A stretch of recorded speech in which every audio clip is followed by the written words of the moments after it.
মৰমৰ ছাত্ৰ-ছাত্ৰী 10 নম্বৰ অংকটো চোৱা। অনন্যাৰ হাতত কিছুমান 5 টকীয়া আৰু 2 টকীয়া মুদ্ৰা আছে। 2 টকীয়া মুদ্ৰাৰ সংখ্যা 5 টকীয়া মুদ্ৰাৰ সংখ্যাৰ 4 গুণ। তেওঁৰ হাতত মুঠতে 117 টকা আছে। তেওঁৰ হাতত 5 টকীয়া আৰু 2 টকীয়া মুদ্ৰাৰ সংখ্যা উলিওৱা। অৰ্থাৎ কি কৈছে? অনন্যাৰ হাতত 5 টকীয়া আৰু 2 টকীয়া মুদ্ৰা আছে। মুঠ মুদ্ৰা কিমান টকা আছে? 2 টকীয়া মুদ্ৰাৰ কিমান টকা আছে? 117 টকা আছে। তাৰে 2 টকীয়া মুদ্ৰাৰ সংখ্যা 5 টকীয়া মুদ্ৰাৰ সংখ্যাৰ 4 গুণ। কেইটকীয়া? 2 টকীয়া মুদ্ৰাৰ সংখ্যা 5 টকীয়া মুদ্ৰাৰ সংখ্যাৰ 4 গুণ। অৰ্থাৎ 2 টকীয়া বেছি আছে, 4 গুণ আছে 5 টকীয়া। তেতিয়াহ'লে আমি অংকটো কেনেকৈ কৰিম চাবা। এটা পদ্ধতি অৱলম্বন কৰি আমি হৰদৈৰ্ঘ্যিক সমীকৰণ গঠন কৰিম। সমীকৰণৰ জৰিয়তে আমি অংকটো কৰিম। একৰ চলকযুক্ত ৰৈখিক সমীকৰণ লিখিম সমাধান।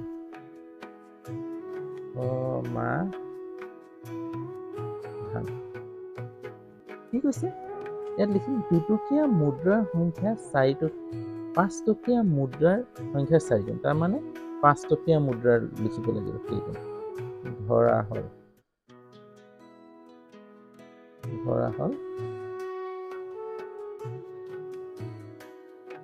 5 টকীয়া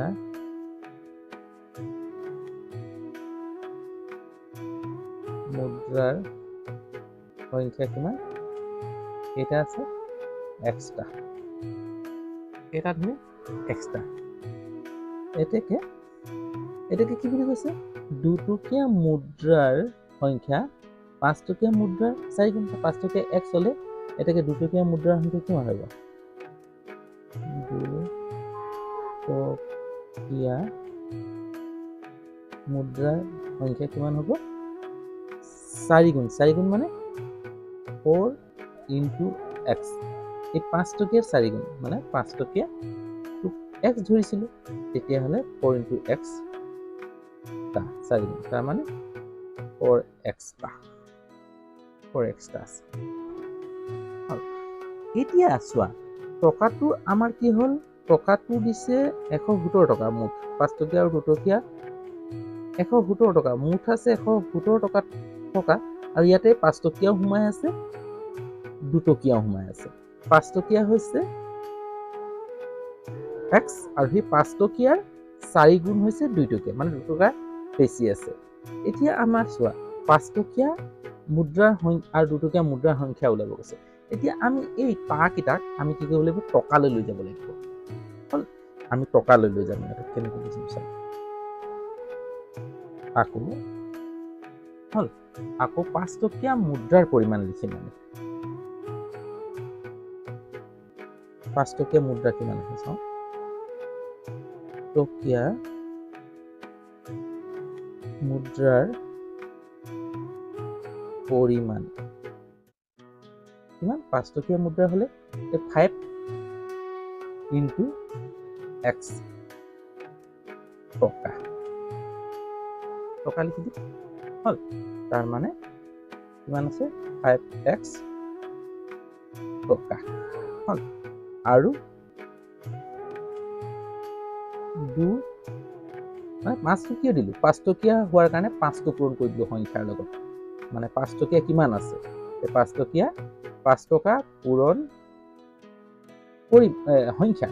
হ'ল, পৰিমাণটো ওলাই গ'ল যে 5x টকা আছে। এতিয়া 2 টকীয়া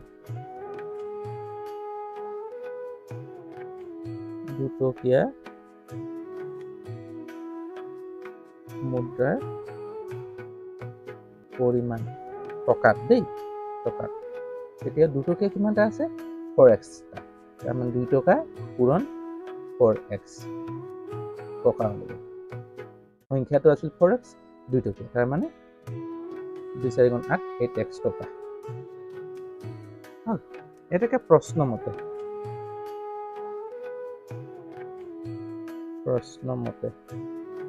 কি বুলি কৈছে? 2 টকীয়া কি কৈছে? আকৌ তেওঁৰ হাতত মুঠতে কিমান আছিল ইমান টকা তাৰমানে এই দুয়োটাৰ যোগফলটো হৈছে 117 টকা তাৰমানে 5 টকা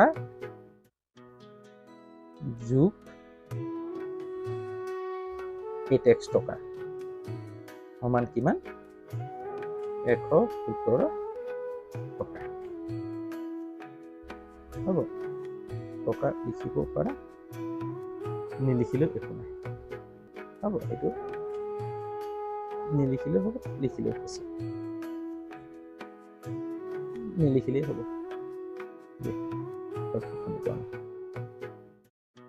যোগ কৰা 5 x যোগ হ'ব প্লাছ কিমান হ'ব 13x সমান 13 117 x ৰ মান পাবলৈ হ'লে মানে x ইকুৱেল 117 13 কাটি দিয়া কিমান হ'ব কেইবাৰ যাব 117 13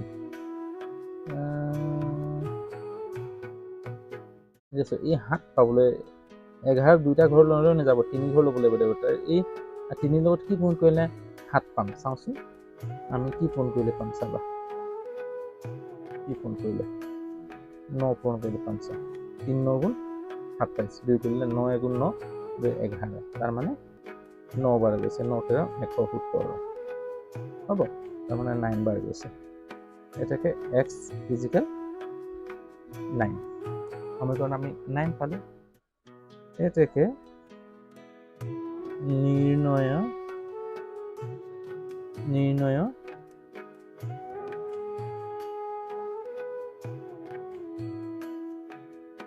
5 টকীয়া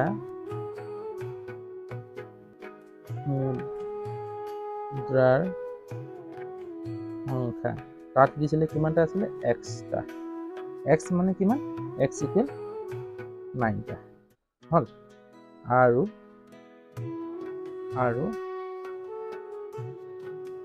2 টকীয়া মুদ্ৰাৰ সংখ্যা কিমান আছিল কিমান পাইছিলো 4 গুণ 4x হয় নহয় তেতিয়াহ'লে 4x 4 ইনটু x ৰ মান কিমান দি আছে 9 টা 4 9 গুণ 36 36 টা এইটোৱে উত্তৰ হল অৰ্থাৎ প্ৰথম কি কৰিলো আমি ধৰি ললো যে সংখ্যাটো উলাই ললো যে কিমানটা আছে তাৰমানে 5 টকীয়া 4 গুণ 2 টকীয়া লিখি দিলো এতিয়া আকৌ আমি টকাত লৈ গলো টকাত লৈ যাওঁতে কি কৰিলো 5x টকা আৰু 4x 8x টকা ওলালে হল এই টকাটো দুটা যোগ হ'লে এইটো 117 টকা টকাটো নেপাতিলে হ'ব টকা এফালে পাতিব পাৰা এতিয়া কাটি গুচি যাব জিৰ' হৈ যাব ডাইৰেক্ট এনেকৈ ধৰি দিলে হ'ব সম্পূৰ্ণ হল নহ'লে ইয়াতো টকা লিখিব লাগিব ইয়াত টকা লিখিব লাগিব আৰু টকা লিখিব লাগিব হল টকা তেতিয়া আকৌ হৰণ গ'লে টকা কাটা যাব মানে 100 কেইটা কাটা যাব এনেকৈ কৰি দিলে হৈ যাব একো নহয় তেতিয়াহ'লে কি কৰিবা আকৌ যে এইটো পালো x ৰ মান ইমান x ক আকৌ লৈ যাই কিনে কি কৰিলো আমি তাত লৈ গ'লো ধৰিছিলো যে সেই ধৰাত x ৰ মান 9x টা আৰু 2 টকীয়া 36 টা হ'ব উত্তৰটো এইটো পালো যদি চেনেলটো নতুন তেতিয়াহ'লে চেনেলটো ছাবস্ক্ৰাইব কৰিব আৰু বেল আইকনটো টিপি দিবা যাতে সময়মতে নটিফিকেশ্যনসমূহ পাই থাকা আৰু বন্ধুবৰ্গলৈ শ্বেয়াৰ কৰি দিবা যদি অংকটো ভাল পাইছা লাইক এটা কৰি দিবা আৰু কমেণ্টত জনাবা কেনে পাইছা আজিলৈ হ'ব এটা নতুন ভিডিঅ' লৈ আকৌ তোমালোকৰ ওচৰত এনেদৰে উপস্থিত হ'ম তাৰে আশাৰে বাই